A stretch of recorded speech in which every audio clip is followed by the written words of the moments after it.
Welcome to another episode of Up the CD. I'm here today with James Lees. Hiya, mate. Hiya, mate. Peter Turner. Now then. How are you doing? Very well, thank you. Excellent, excellent. So, today, we're going to have a special. What's it called again? Best of the bands, Jamie. Best of the bands. It's there at the top. Best of the bands. So, the rules are, you guys need to pick 3 songs from 4 albums. Well, it's what we did. The bands, each band or singer that you do it on, I've got to have at least 4 studio albums. So that's no EPs. No EPs. What's the reasoning for the 4 studio albums? I bet there's loads of bands who've had like 3 and they were absolutely shit hot. Because I know, but they can do a best of like just 9 songs. Can you imagine going buying a best of someone there's only 9 songs on it? So you're imagining that you're creating like an ultimate album. Yeah, I get that. With 12 tracks. Yeah. So your bands have to have at least 4 studio albums. You pick 3 from each CD, and then we talk about why. Yeah. Today's band is Oasis. We'll absolutely not agree on this as well. And that's fucking 100%. And that right there is the content. You've got your wine. Yes. We'll be necking this when he starts saying some really shit ideas. So yeah, it's another day in the life for me. So Oasis reunion, obviously touring in July, August next year. Yeah. That's why we've picked Oasis this week. How did each of you find Oasis? What was your... Tell us about that. Do you want to start, Peter? Yeah, because I reckon I was more of a latecomer. Yeah? Because like 94 onwards, I was not listening to that sort of music. What were you listening to? Oh, what crap. Probably. No, but probably listening to anything they had in the Willow Disco. So, yeah. But also anything my sister was listening to, so probably E17 or something, shit like that. Oh, mate, but they had some bangers, didn't they? Yeah, I'm going to see them this Saturday. Yeah. 90s weekend at Butlands. We're going for a 40th birthday and he's 17 are on. That'd be mint. I know. Yeah. And Oasis, which is quite topical. Yeah. But I reckon I got into them late. My sister's partner, as much as I thought he was a bit of a dick, he's her ex-partner. As much as I thought he was a bit of a dick. His actual music taste was brilliant. Yeah. So when I was like 14, 15, maybe 16, coming out of like listening to more emo-ish music. Yeah. I remember being at my sister's like pretty much a lot of that summer, and all he had in his car was like Oasis CDs, The Charlatans, New Order, Doves, and loads of like Manchester bands that were like that. Yeah. And that got me into Manchester bands. Yeah. And Oasis, from that moment on, I was just obsessed with. First car, I can remember the first song I played was Columbia. Yeah. Good tune. Very good tune. How about you, Jimmy? From a young age, to be fair, I was 9-10-year-old when I got an Oasis. Definitely, maybe I bought that album just after I got Watch. So I got Watch a Story Morning Glory for Christmas. And then I got listened to that, and I was like, oh, I need more of these. I heard Live Forever and Whatever is like just tracks on top of the pops. Yeah. And then when I got Definitely Maybe, then every single album for that point has always been bought on release date. Like it's... So when people have some really terrible what was your first CD that you ever bought? And everybody else says like, I don't know, Redneck's Cotton Eye Joe. Yeah. You've got Oasis as yours. No, that wasn't my first CD was Too Unlimited, No Limit. But I didn't have my own CD player. So what used to happen is my mum and dad had a hi-fi in the living room. So I'd have to put headphones in and then just listen to Too Unlimited, No Limit, and then like the 2 kind of like B-sides on it as well. But nice. My first thing with this first album there with What's the Story is like you can see the back of Noel's head there. Like I remember getting that, putting in my Sanyo ghetto blaster in the bedroom, right? And just seeing like Noel's head spin round fast. Anyway, it's like I look at the track listing, like what's Wonderwall coming on for there? Like that sounds fucking quiet, so I turn it full whack because like what's wrong with this CD? Is it not right? Like is the ghetto blast not working? Then it's gonna go boing boing, and kicks into hello.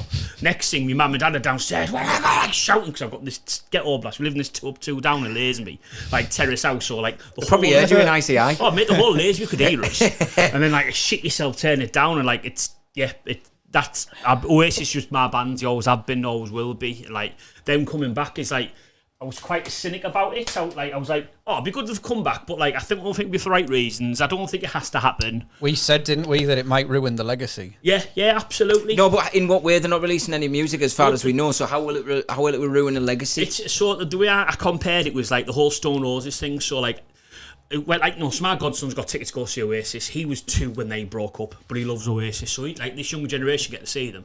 And I look at that with me, the Stone Roses. I didn't get a chance to see them, but then they toured, and they were shite. Like, Ian Brown couldn't sing anymore. Like, yeah, well, because Liam and Noel have released albums ever since. Yeah, we know that their voices. They I mean, still although sing. Liam's isn't the greatest anymore, as we'll argue about. disagree. But yeah, but at least Noel can sing and Liam can bang out a tune. Yeah. So you know that they're not going to be as bad as like Stone Roses. A lot of it's going to be about like who's in the rest of the band as well, because like even though Oasis, the last few albums, like it was Liam and Noel. They had Jem Archer, Andy Bell. They changed drummer a couple of times. You had Zach Stark. Sorry. Who would you like to see in it? I'd like to see Alan White back on drums. I'd like to see Giggsy back. I'd like to see Bonehead back. What? So more the original lineup? Pretty much the original lineup, man, is Tony McCarroll. Yeah. See, when I saw them, they had Ringo Starr's kidding. Yeah. And he was unreal. Yeah. I really enjoyed that, actually. Yeah, he was good, but he was just a session drummer. So he recorded an album with Oasis, but he was also drumming for The Who. Yeah. And he was drumming for other people as well. Like, it's like Alan White's brother, he was drumming for Paul Weller. Like, it's, you just get around the session drummer stuff. And like, don't get me wrong, the drummer who done the last album with Oasis, I always forget his name. He's drumming now with like High Flying Birds. So like, I'd highly expect him to be coming into the band. Like, he's part of Oasis. I wouldn't be surprised if Andy Bell and Jem Archer in the band, but like Bonehead's also played with Liam Gallagher. Like, okay, me just done the Oasis tunes with Liam Gallagher. I'm like a very limited guitarist, but the rhythm stuff in Oasis isn't the most complex stuff anyway. So how awkward would that be contractually? Because if you've been part of Oasis and they reform, surely the past people who were part of that band, the last people before the split, they'll be like, well, surely we're in it. Well, again, you don't know. Like, obviously, when that band split, there'll be some legalities on it, but also Jem Archer and Andy Bell went into BDI, didn't they? Yeah, they did, yeah. So, like, they've still done something after, together as a band, but... I don't know how it works for performing. I think it becomes chewy if it's, like, records and stuff. How they get used. Yeah, so I dare say, no, the last 4 albums of Oasis, Andy Bell and Jem Archer will be getting stuff off the back of that still. But the first let's be honest, like, we'll go through the albums as well. It's like, they also wrote some good tracks on them albums. Which ones? The last ones? The last 3 albums, yeah. Like Andy Bell and Jem Archer had some good tracks on there. Actually, yeah, I think I've got an Andy Bell one. I've got a couple. Yeah, I've got a couple. So before we get into that then, who's tried to get tickets? No. Yeah. I was expecting them to be mentioned for Glastonbury, but as I mentioned to Jimmy last Friday when we went for a wine, when it's a common theme. When we went for a wine, I said to him that they didn't actually say they're not going to Glastonbury. They just said they're not headlining Glastonbury. And as we know, Glastonbury always does either a legend slot, which I don't think they'll take because it's usually like a single artist, older sort of artist. Yeah. But they do usually have a secret band on. Like when I was there 2 years ago, it was Foo Fighters. I can see them doing that because you seem to think Foo Fighters weren't televised at all. I'm 90% sure they weren't, but there's probably someone watching this now saying, "Shut up, Jimmy, you don't have a clue." I don't remember seeing Probably legit any clips back. Like, I don't remember seeing any. No. Yeah, so they were like everybody at Glastonbury knew it was going to be the Foo Fighters, so it was packed at the Pyramid stage, and they were good. They were really good. But I reckon you just never know if they're not confirmed that they're not doing Glastonbury, but they've just said, "Oh yeah, we're not headlining." Well, yeah, that's probably because they've got the 3 headline acts already. I think there will be. I It just feels like a good fit. Fucking right, it does. I don't think it does. 2 reasons. It will be before any gigs at the play. Yeah, but if it drums up even more like hysteria. They don't need more hysteria, do they? Yeah, like, no, you're right, actually. No. Like, there's not been... this is coming just at the right time. We've had a weird year in the UK, the race riots, everything else that's come on. This has come and everyone's... Okay, there's cheap today because of the ticket fallout and the prices and the whole systems and all that jazz. But you don't need more hysteria because next summer is going to be Oasis Central. It's going to be unbelievable and the world's going to be like, world's eyes are on this band again for the right reasons as well. I just think it's a bit of an ego thing as well because 2004 was a shocking display. And it didn't go down well at all. It didn't. No, the Avises aren't overly fond of Oasis off the back of that gig. Yeah, but you can say a lot of things like probably a load of bands have gone through that. Arctic Monkeys should never be brought back to Glastonbury after that last performance. It was fucking horrendous. Yeah. And I love the Arctic Monkeys. They were like my uni band. Yeah. But they were rubbish. Just completely rubbish. So, like, you've got to then think, well, surely it's been however many years later. Yeah. They'll create mass hysteria at Glastonbury. It'll be a big thing for Glastonbury to be able to say we were the first people to have them on the stage again. Actually, I just said 20 years. Last time I played Oasis, played Glastonbury, 20 years. Yeah.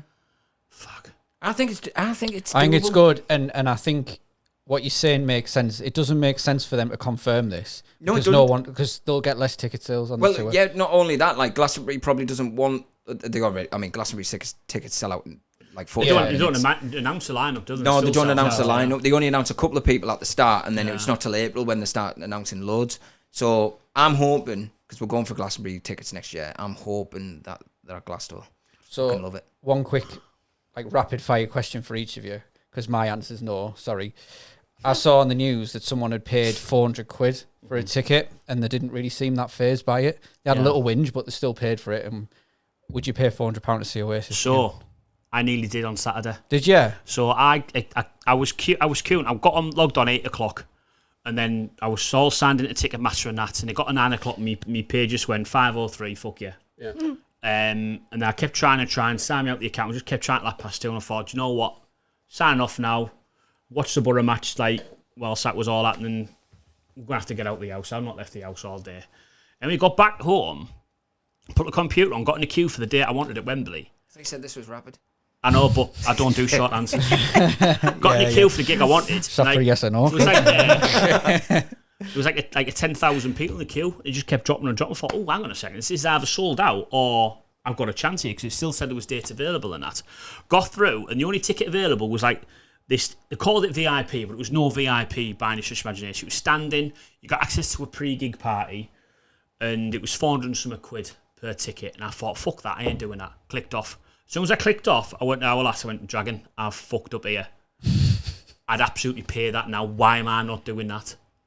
Interesting. So, to answer your question, has it happened? No, but I'm in full regret since. Right, okay, fair enough. That's why it's not a short, rapid answer. Yeah, but obviously, like, 400 quid's just...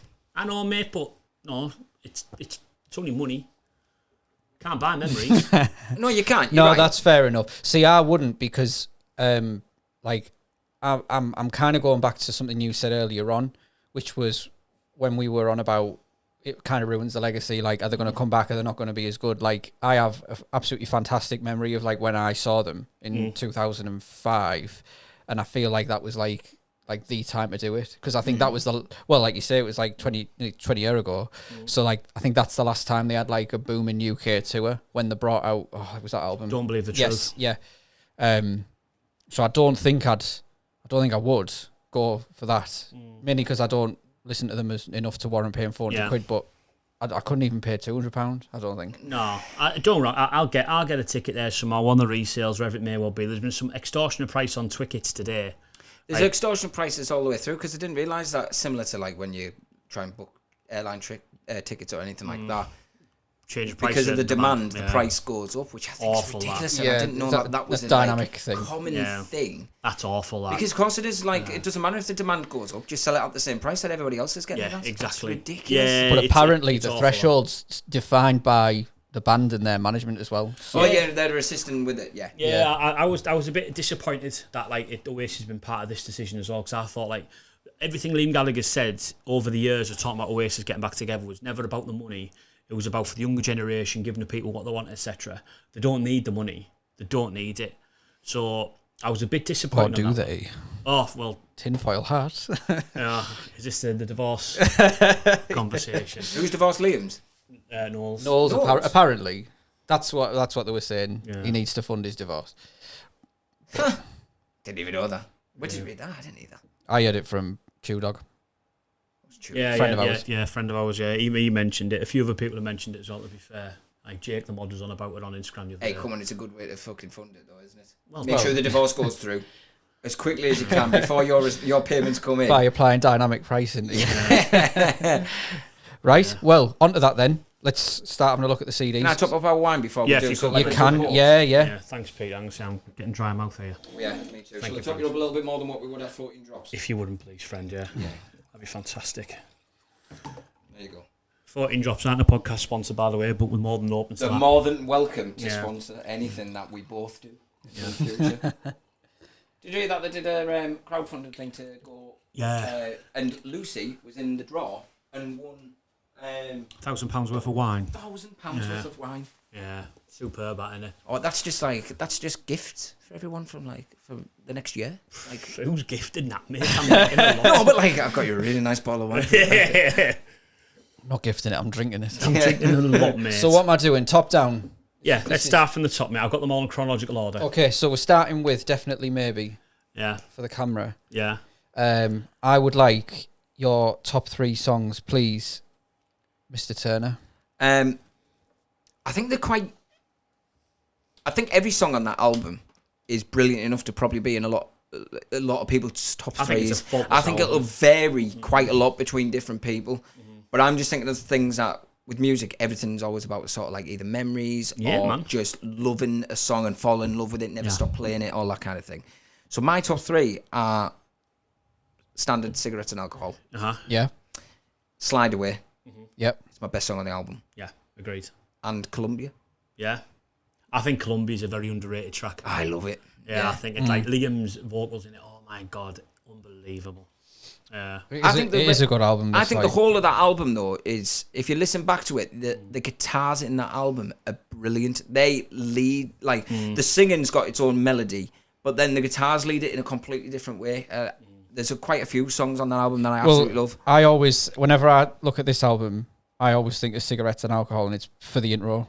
Yeah. It's massive. And I think it's on Slide Away where the lead guitar just like sort of goes all over the place at the end or whatever, or it gives something proper melodic. I love it. Cigarettes and Alcohol's T-Rex intro, innit? Yes. Yes. I've done that a few times in the early days. I'll do it from 3 to 1. Number 3, Bring It On Down. I just think it's a raw, dirty indie rock and roll track. They started doing that live again in 2005, and it was fucking mega. I think that's a really, really good underrated track. Just a good rock and roll track. Supersonic, great song. I think an anthem of the 90s. Could have quite easily been in my top 3. Yeah, an absolute 90s anthem, timeless. I think it's a great track, and I think it just shows, like, no one you talk about relating to a band, and I think myself as a teenager, Supersonic lyrics just relate to me, how I was feeling at the time and stuff like that. But number 1, the best song they've done by far is Slide Away. Yeah.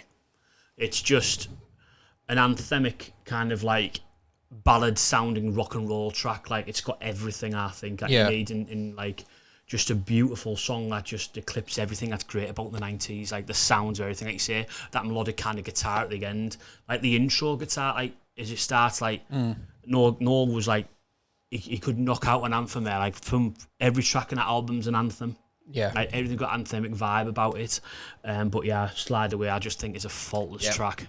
I didn't number them 3 to 1, but I would probably put Slide Away as the top one on that. Yeah. Yeah, definitely. Oh, we agree. I was going to say, well, that it's quite boring. Nice. I love it's because I've topped him up with red. That's what it is, mate. Yeah, keep the reds on, keep happy. Well, we'll move on then, because that was boring. But let's talk about the album a little bit, yeah. Like, Definitely Maybe, Peter. Like, what do you think of it as an album? As a full album, probably got the most songs that I love, because I don't love my albums as much as you do. I'm more like singles. If I absolutely love a single, I'll overplay it constantly. Yeah. But I'd say of my top, say, 20 Oasis songs, I'd say quite a lot of that album is in there. Yeah.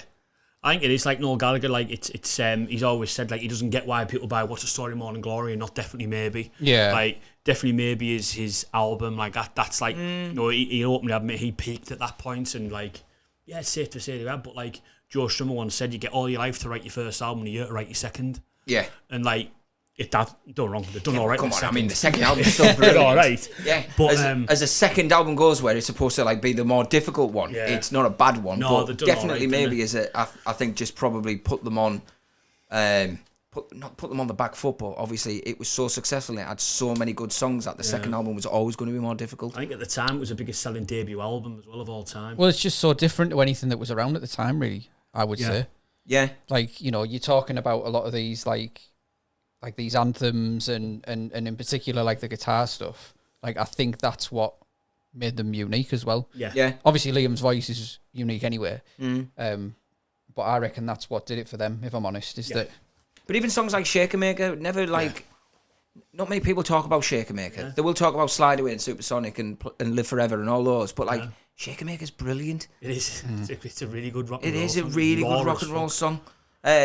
But I think, as a full album, you could easily play that from start to finish and not be bored at all. Yeah. There's not a bad song on it. No, there's no not a bad filler. song on it. No, and I think that's like speaking from like the perspective of a musician as well. Like that's fucking hard. Like that's really hard to do. Yeah. Oh, there's plenty of my like favorite bands, especially. I mean the later Oasis albums for me, where I felt like there was a lot of filler. You completely disagree. I think that's where we'll debate the latest. We will. But there's a lot of my favourite bands where it gets to certain like albums and you go, oh, you're losing it here. You're not keeping it up. Yeah, you're knocking something out of you just to get something out. Yeah, because to tour then you have an album. Like so, the last tour, 2009, Oasis wouldn't go on tour without an album. So then got Dig Out Your Soul out and did a tour. They made money on the tour. The album was like, well, no wrong, I liked it, but it wasn't exactly anywhere near the standard we just discussed there. Because then you're always harking back and going, oh, why aren't you just making a song that sounds like Slide Away, but like a newer version or whatever else? Yeah. Because you're thinking, where's that sort of sound gone? Yeah. I felt like their sound changed. Right at the start, it was like raw and quite indie, a bit Manchester, obviously sounding and everything else. And then as it got later on, because I was obviously aware of their obsession with the Beatles, or Liam's obsession with the Beatles, but I felt like later on they were trying to become more of a different, refined sound that was maybe more of a Beatles-esque sort of song. The last three albums are very Beatlesque, especially Dig Out Your Soul. Which was why I probably think they're shite. Yeah, like, I'm sat with a Beatles t-shirt and I know you hate them. Yeah. Liverpool, innit? It was a question I was going to ask there. So you mentioned that beforehand you were more of like a single person. Is this an album? So, prime example, you mentioned there about like how a band changes its sounds later in life and you kind of go away from it. I'm a massive culprit for thinking that, not listening to them for about 3 years, and then listening to the album I thought was shit and then going, wow, that's mint. Like, that's really good. And I've had this with Oasis before. I never used to be like a massive listener to them. And then I'll go back over albums and I'm like, oh, well, I've missed out loads of years of tuning. Do you, like, did you get that with this? At all? Or? No, definitely maybe. No, absolutely not. No, I'm talking about like the later albums where like I've gone back to listen to them over this past week and I've just thought, utter fucking bilge. It's just like there's no, like I'd say no, and I said this to you the other day, I'd say Noel Gallagher's High Flying Birds, their albums are all better than the last 3, maybe 4 Oasis ones. Because I just don't think that the songwriting's as good. I don't think the songs are as good. They're not as melodic. They're not as clever. They're just boring albums. Yeah. Whereas this one, no, absolutely not. It's like up there as we'll have to move on before we jump on because we've got some arguing to do later on because you're wrong as fuck. What's the story? Morning Glory. Yeah. You go. I would say that as much as I love this album, like it's the one or two that stand out the most for me. Final two, I dare say. No, actually. Yeah. Although the final song, Champagne Supernova, reminds me of me and my best mate. It was one of the first few nights that we were out together drinking and we were in the corner house. Yeah. And as usual, any indie room in a club in them days just played Champagne Supernova as the last song. Yeah. And I can always remember that was it. And then we walked home to Whale. Because, from the corner house, mate. Yeah, from the corner house. That's a long walk. It is at 2 a.m. That tune resonates with me. A little bit of a depression session, but it was played at my friend's funeral. He died quite young, but that's all I ever think. In a good, I think of it in a good way. Like, rekindle a good memory of But that song came on when his coffin arrived, and that's what I always think of, but then it also always makes me think of him. Yeah. And it goes back to, because it was around that time, like Sumo, Corner House, and then In the Indie Room, and that song comes on. Yeah, that's an absolute belter tune, and I loved it even before he died, to be fair. It's a class tune. I mean, the full album, again, talking about a full album, as much as I don't love full albums in general, I will listen to a lot of them from my favourite bands, but that is another brilliant album. There again, there's not one song that you'd skip. No, that's full on end-to-end for me. Even the instrumental sides of it, it just feeds you into the next track. Yeah, it's well mixed for that. But then if you think of, like you were saying, it's hard to put together as an artist like 10 tracks, 11 tracks, whatever it might be, of just bangers. they've done it on the first album, then gone to the second album, done exactly the same thing, and then the third album just the same. Then it's like they've done 30-ish songs that are just bangers, not including B-sides. Well, obviously the master plan. Yeah. So then, gives you 3-1. 3-1. So, what's the story, Modern Glory? Oh, right. I'll go from 3-1 then. So, number 3, I'd say, is Cast No Shadow. Yeah. I think Liam's voice on it is beautiful. Yeah, it is. Do you know what that song's about? Yeah. Is it? I don't. Richard Ashcroft. It is, yeah. Yeah. It's about Richard Ashcroft. Right. Yeah. In what sense? It's just about him and him being a musician and how great he is and stuff. Right, yeah. Because he's like, they were always like underdogs, weren't they, the Verve back then? Yeah. It was always Oasis, they came out and then before Oasis, but Oasis like hit the big time quicker. Yeah. They were like, because like they've supported Oasis plenty of times on big gigs and stuff. Drugs Don't Work, when the Verve played at Glastonbury, is probably the best thing I've ever seen. Find it on YouTube. I will. And you'll see what I mean. His voice is just Richard Ashcroft, he's got the best voice ever. But his voice sounds better on that than he did on the recording. I always remember driving home from uni listening to that song constantly, and I always sang it. I always remember having Ali Wing on the side of me because I used to always take her back as well. And I remember just listening to that constantly on the way home, and I don't know why it was like a going home song. But it was. It was probably like a chill you out because like get sick of uni and all that. Yeah. So Cast No Shadow. Cast No Shadow, number 3. Number 2, some might say. Yeah. First ever number 1 single. Was it really? Yeah. First ever number 1. Fucking hell! Like there's some bangers before then to happen. Yeah. That was the first number 1. Yeah. So they had that. Obviously, all the ones that come definitely maybe. And then they had Whatever, which they released for Christmas number 1. They got a number 2 in the charts, that one I believe. Then that was the first track off that album, got number 1. Right. First number 1 single, yeah. And number 1 for me, What's the Story, Modern Glory? Yeah. That was my number 1 Oasis track for like probably a lot of my life. Yeah. And I can't believe that you said the other day that you don't even like Sam Fender. Like this is No, I don't know. Horrendous decision on that, because he played it at Radio 1's big weekend at Middlesbrough, and he did it justice. It was brilliant. Yeah. He had all of the crowd going, but soon as like, you know, when you can hear first 3 chords of a song and you know instantly what it is. And I just lost my shit when it came on. I was like, fuck this, I'm going on someone's shoulders. I like how you say how good somebody is just on the basis that they play somebody else's song well. No, come on. The whole fucking set list was brilliant, but because I'm a massive Oasis lover, then the first 3 chords to come on. But I got a little bit mixed up because Acquiesce is actually my favourite song. And when the first few chords came on, I thought, it might be Acquiesce, but it wasn't. It was What's the Story. Yeah. But yeah. Go on, yourself. So my number 3 is Champagne Supernova. I just think it's a great song to sing along to. Like, it's like, if you got that in the car, it's impossible not to sing along and be in a good mood at the end of it, like Goose Pimply. It's like, you're in there by yourself, you belted the fuck out of it. It's mint. Yeah, but it's the cleverness of that whole song as well. Yeah. Like, sort of, it sounds like seashore in the background or something like that. Like, and it's really calm and everything, and the guitar sounds beautiful. Again, going back to guitar, like, as a guitarist, I think that's probably why this is my favourite Oasis album, I think. Because it was more guitar heavy. Well, but like... More clever with it. Well, it just sounds class for me. Yeah. Like, everything about it all sounds massive.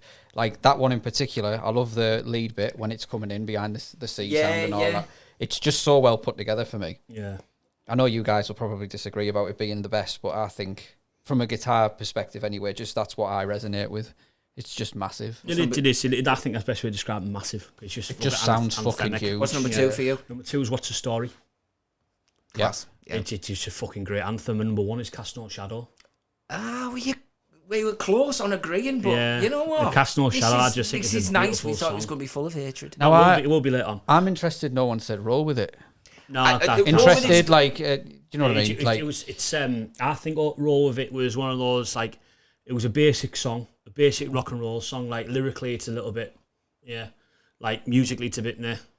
I think Oasis even believed that. Yeah. There's rumours apparently Oasis didn't want to know they had the battle of the bands between Oasis and Blur. So Country House beat Oasis number 1, didn't they? When they had, like, in 95 for that. They didn't want to release that as a single in the UK. Because What's the Story, Morning Glory got released as a single in the US and popped. Right. So they wanted to do that instead. Why wouldn't they have? I mean... Well, it's weird that wasn't a single in the UK. I mean, it hasn't had to be. It's the album title as well. It's just, I think Roll With It is just...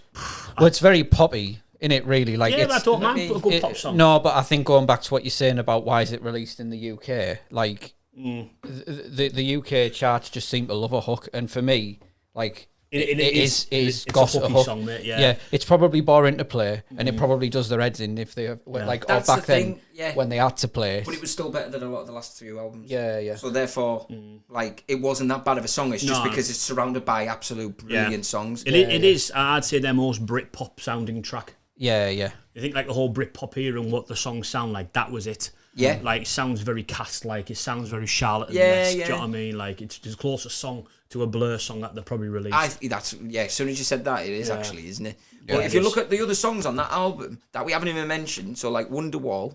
Yeah, obviously, no, it's a huge track. I know it's probably the most overplayed song, but it's a huge track. It's a humongous song. Then Don't Look Back in Anger. Yeah. Noel, you know what? There was an argument about them two, the ones you just mentioned there. So Noel wanted to sing Wonderwall, and Liam said no. So then Noel sang Don't Look Back in Anger, and Don't Look Back in Anger got number one, and Wonderwall didn't. It's a better song though. Just started the feud. Yeah. But if you look at the songs that we haven't even mentioned, so She's Electric. Yeah. Swamp Song. And then one of the ones that I do like to play, but I probably got into it a little bit late, Hey Now. Yeah. Hey Now is a great song. Hello's a great track to start with. I know it's got Gary Glitter in it. I know, that's the only bad thing about that song. It's not nice reading Oasis insert, like, What's the Story, and seeing Gary Glitter getting credited to a song. Like, it doesn't sit right with me, but, you know, it's a fucking good track. It's a brilliant track, but it's you a just great forget that he's involved. We spoke about this in episode 1 regards how the album takes you on a story, and like a good starting track for that. I think Hello's great. That could just takes you in. Like, I feel when you listen to Hello, you're taking me on a journey now, and I'm here for the fucking but ride. even the lyrics, it's good to be back, that kind of thing. It's like, it's announcing the comeback sort of thing, which I think is brilliant, Yeah. Another great album. What's next? Number 3, Be Here Now. Be Here Now. Be Here Now. Again, I think this was the most anticipated release of the 90s by a stretch. I think the only one that would have come close in the 90s for an album release would have been what we discussed in episode 1 with Nirvana and Utero. Like, this was... Like, you talk about the hype that's happening now, the Oasis touring. This was it. Yeah. Like, 1997, everything was about this. There was two things happening, like round there. Middlesbrough Football Club reached 2 cup finals and get relegated, and this album. They were the biggest things to happen in that year. Yeah. Or maybe, didn't Diana die in 97? I think Cantona left United, so that was bigger for me at the time. I didn't leave 98. No, he left 97, I think. Did he? Oh, actually, he might have left 97, 98. I might be maybe Diana might have eclipsed this slightly, but fuck me, what an album. A very, very underappreciated album at the time, and I think for a long time afterwards. Be Here Now? Yeah, like, this got slated. This got slated by the press. So I think so. Now, I must admit, I'm not as big of an Oasis fan as you guys are, and I don't really know many songs off this album. I never really gave it much time. Yeah. There's a few. Stand By Me I know of, obviously. But the bigger ones, I suppose, maybe the singles, maybe that you'd recognise. Like, do you know what I mean? All Around the World. Yeah. This was like Noel's more self-indulgent album. So, like, you think of, like, Oasis, they were the biggest band in the world at this time. Like, America, they're about to pop. Everyone wanted a piece of them. And probably the most drugged up as well. So, like, if you go through the songs, every single song's got a different bridge. It's the crippling side of it. Yeah, they've got the bridge to the chorus, and it's like, a few of the tracks that change the words slightly on the second part of the song and stuff like that. Like, it is very, very self-indulgent, but again, there's not a track on there I don't enjoy. There isn't. Like, even the title track, Be Here Now, I think it sounds mint. Like, lyrically, it's a bit off it, but it's just mint. I think this is when they start to sound like the Beatles as well. It's probably... No. All Around the World is a Beatles song. No, All Around the World is. God, even the video was. Yeah, like, it was the submarine. Yeah, the video was like them trying to be the Beatles, but if you ignore the fact that they were trying to reference them, then the rest of the album's good. But no, I don't think that there is. I think there's loads of songs on that don't remind me of the Beatles, because I probably wouldn't like it otherwise. But yeah, there's again, I'd say another album that you could listen all the way through though. And maybe it was critically like slammed. It was because the expectation. Yeah, that's what I was about to say. If you look at the first two albums, you were saying about having like bangers and how hard it is to do. People have listened to 2 albums that were full of bangers. Like, fuck me, this must be mint. This third album, but they're expecting the third one to be better. Yeah, but I mean, it's difficult to do. It can't be. No one does that. No one does it. Only the Beatles. I think the I think the production goes like you've already mentioned this about In Utero, but like I think the production and stuff got slammed on this one a little bit as well. Like, really? Yeah, it was a bit self-indulgent. They didn't really put as much effort into it, so that's probably why that one sounds massive and epic, anthemic. And this one's like raw. Yeah, but you can hear that with a load of different bands, maybe depending on. Well, you saying that they've had a lot of money given to them for that third album. Oh yeah, it was ridiculous. And you got to think, it's like Liam and Noel were they were at Loggerheads.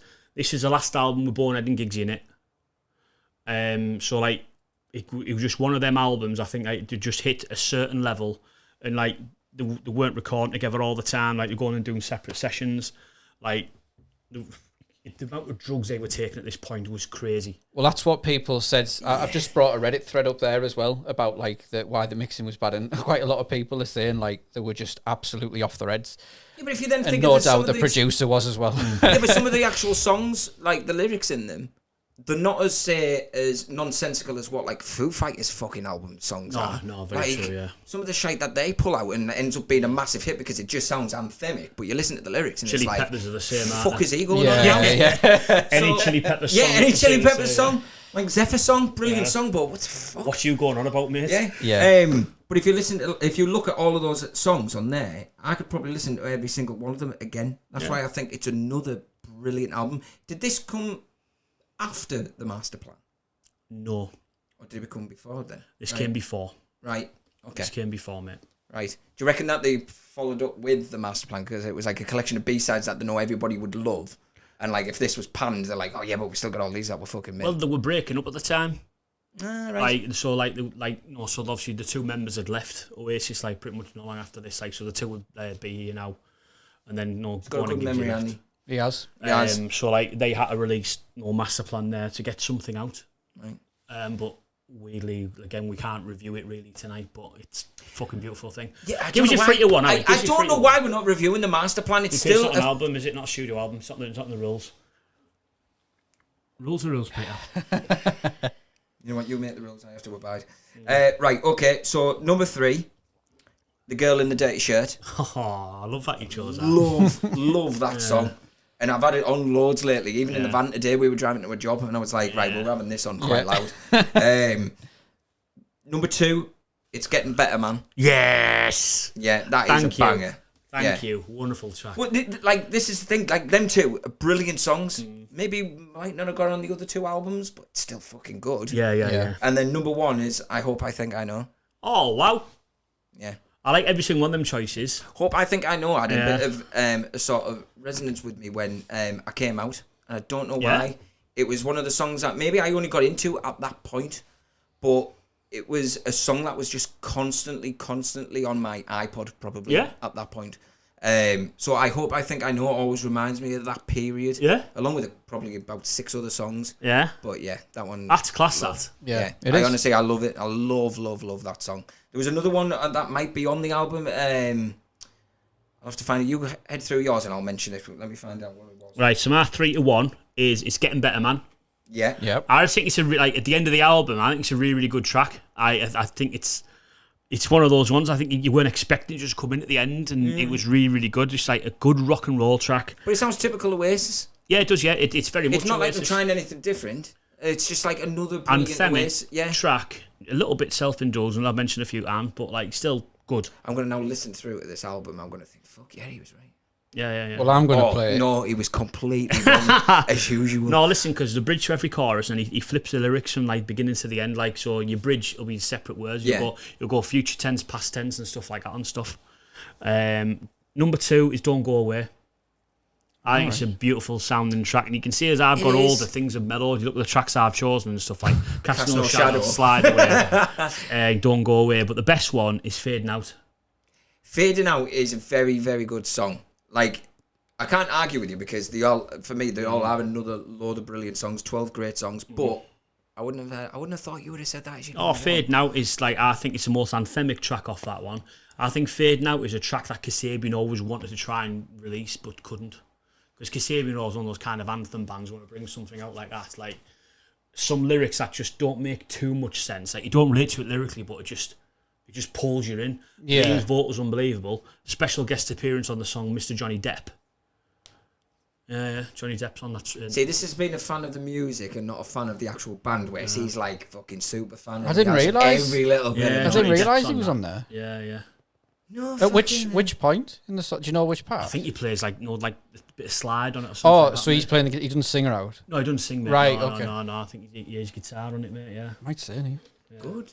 Oh yeah, it might say it within the sleeve. Remember sleeves? Well done. I like that. We were on about this in This episode is where 1. you'll find some out, and I've been wrong for 20 years of my life, but.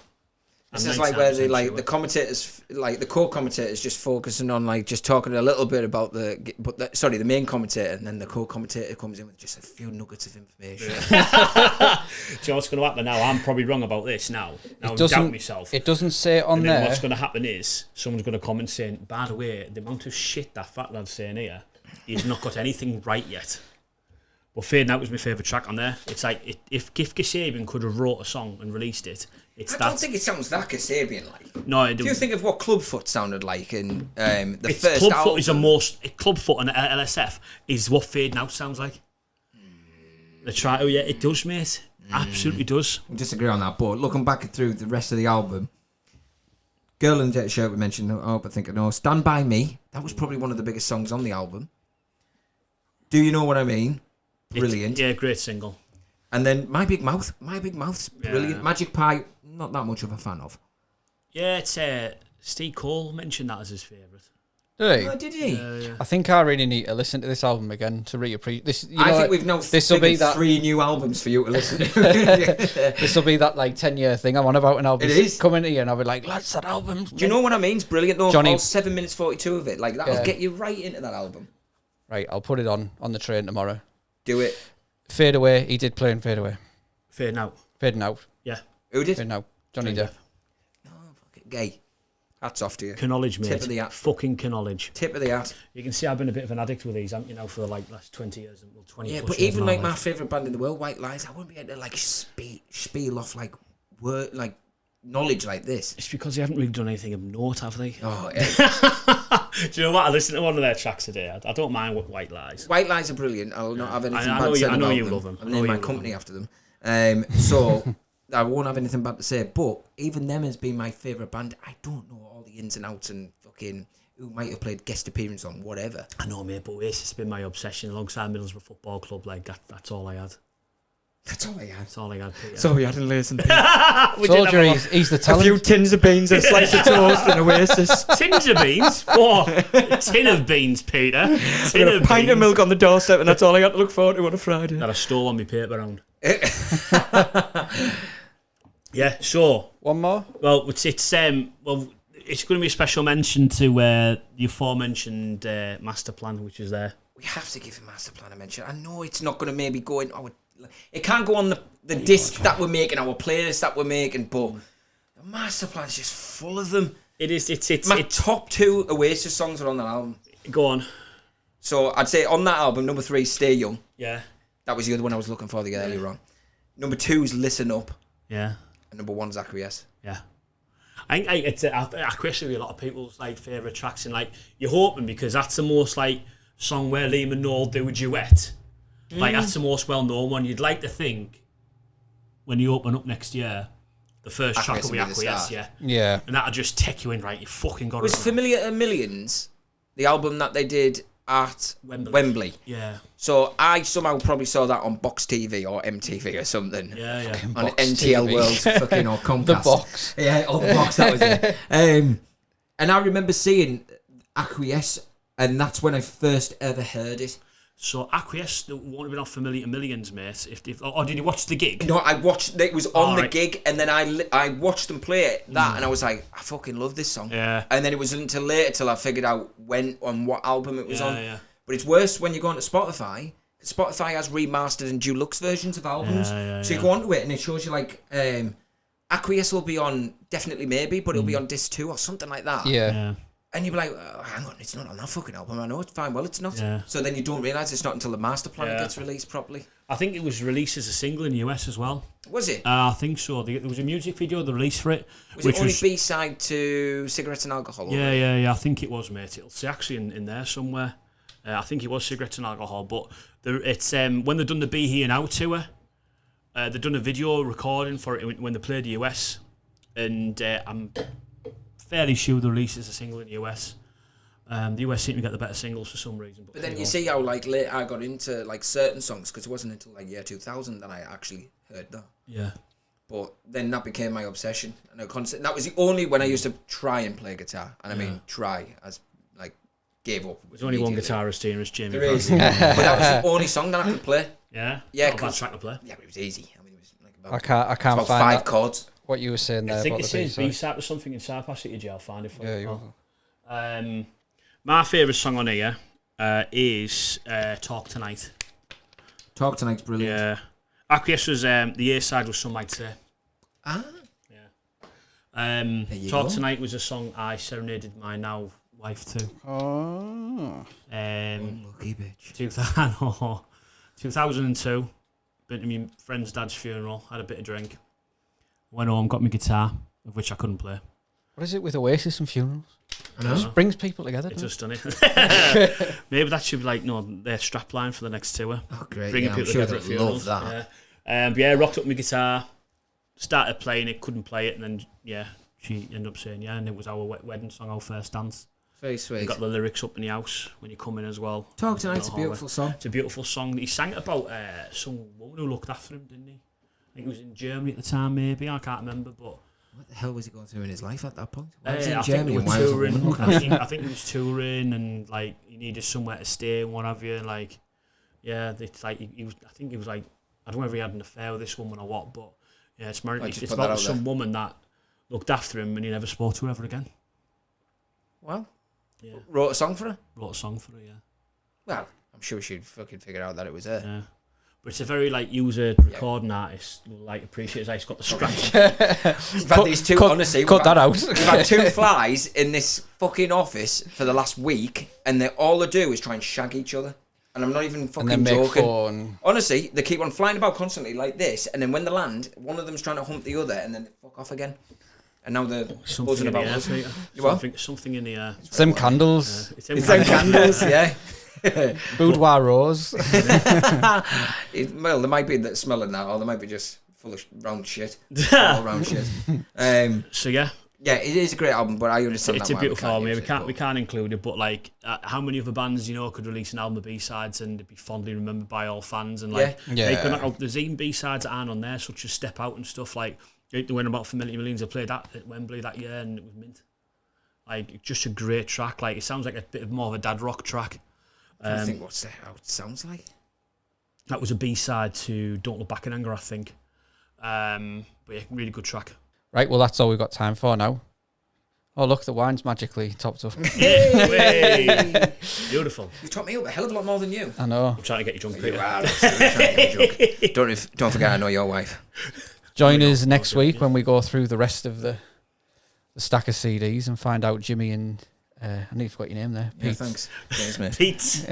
Pete. Has anyone ever called you Pete before? Yeah, lots of people call me Pete. All right. Jimmy and Peter's Pete.